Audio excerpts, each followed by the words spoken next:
Jangan-jangan ini terakhir kali saya melihat istri saya ya, karena disampaikan bahwa memang ini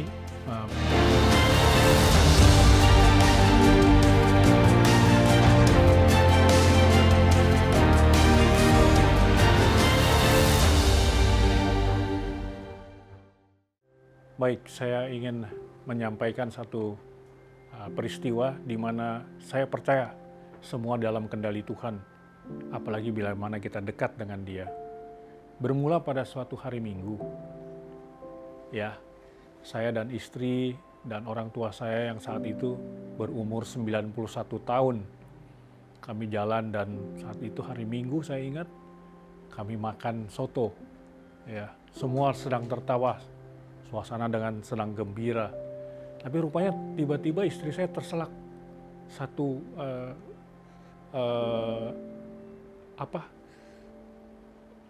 tulang ayam yang tersangkut di kerongkongannya, yang menyebabkan dia seperti gelagapan ya, seperti susah mencari nafas seperti itu. Ya, bayangkan dari saat kita tertawa-tawa lalu terjadi satu peristiwa yang mencekam. Ya. Lalu apa yang saya lakukan pada saat itu? Saya langsung berdoa kepada Tuhan. Tuhan tolong, Tuhan tolong. Terus-terus saya dalam hati saya cuma bilang Tuhan tolong. Saya larikan kurang lebih ada 7 rumah sakit yang kami datangi. Ya, saya tidak bisa menceritakan mungkin rumah sakit apa saja, karena termasuk kecewa juga saya. Rumah sakit besar dan rumah sakit kecil menolak mengatasi masalah ini karena mereka tidak sanggup untuk menyelesaikannya. Bayangkan di dalam kesulitan bernafas, istri saya harus dari rumah sakit, dari IGD 1 ke tempat IGD 2, 7 rumah sakit. Ya. Akhirnya kami bawa ke THT dan di sana di ronsen, dilihatlah memang ada tulang yang menyangkut, yang bila mana kalau ditarik secara kasar atau sembarangan akan mengganggu saluran pernafasan yang boleh mengakibatkan hal-hal yang tidak kita inginkan, ya, bahkan kematian hanya karena tulang ayam. Ya. Lalu dia menganjurkan saya untuk melarikannya ke RSCM, dan melalui surat disposisi dari dia, kami bawa ke IGD RSCM, dan memang di sana ditangani cukup cepat ya, dan prosesnya berjalan. Ya, walaupun saya merasakan prosesnya cukup cepat, tapi di lain pihak saya ingin proses ini segera berakhir ya. Cuman merasa cepat karena merasa oh inilah jawaban, tapi kadang-kadang merasa lambat sekali, rasanya gemes gitu melihat petugas kok lambat sekali gitu ya. Nah, betul pada malam itu juga diputuskan untuk melakukan operasi, di mana operasi itu bukan operasi kecil ya, operasi besar, dilakukan pembiusan total ya.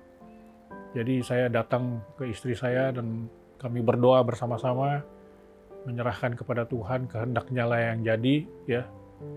Tiba-tiba ada juga dalam pikiran saya, jangan-jangan ini terakhir kali saya melihat istri saya ya, karena disampaikan bahwa memang ini menyangkut kepada saluran pernafasan.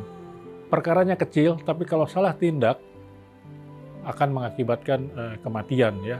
Saya harus tanda tangan satu surat yang menyatakan itu, dan diceritakan juga di dalam proses nanti akan dimasukkan pipa, ya, pipa ke dalam kerongkongannya dari mulut, dan biasanya proses ini akan mengakibatkan beberapa gigi patah, bisa 3 atau 4 ya, gigi patah itu udah resiko ya. Dan sekitar besoknya sekitar jam 9, jam 10, saya menyaksikan istri saya masuk ke dalam ruangan operasi, dan disitulah dia mulai pembiusan total ya, dan dilakukan, dan beberapa jam lagi sekitar jam setengah 1 saya sudah dipanggil dan disampaikan kepada saya bahwa operasi berjalan lancar. Puji Tuhan, dan dokternya juga bilang sama saya, dia bilang sama saya, ya sudah berjalan lancar, dan saya pertama-tama melihat ke istri saya lihat memang mulutnya tidak ada yang giginya yang copot ya. Nah, saya puji Tuhan, dan ini yang saya ingin sampaikan adalah bahwa dalam setiap peristiwa antara kegembiraan dan maut sebenarnya beda-beda tipis ya. Ya, jadi itulah sebabnya setiap saat kita harus mempunyai hubungan kepada Tuhan dalam suka maupun duka. Jadi bayangkan kalau misalnya pada waktu peristiwa itu saya tidak mengenal Tuhan, saya mau lari kemana gitu? Karena pertolongan pertama adalah datangnya dari Tuhan, bukan dari manusia. Itu yang mungkin yang bisa saya sampaikan, dan biarlah peristiwa ini boleh menjadi satu peringatan bagi saya, dan mungkin bisa diambil dalam cerita ini. Di dalam kegembiraan bukan berarti kesusahan atau maut tidak mengintai. Selama kita masih di dunia, selalu ada hal-hal yang buruk yang selalu mengintai. Terima kasih.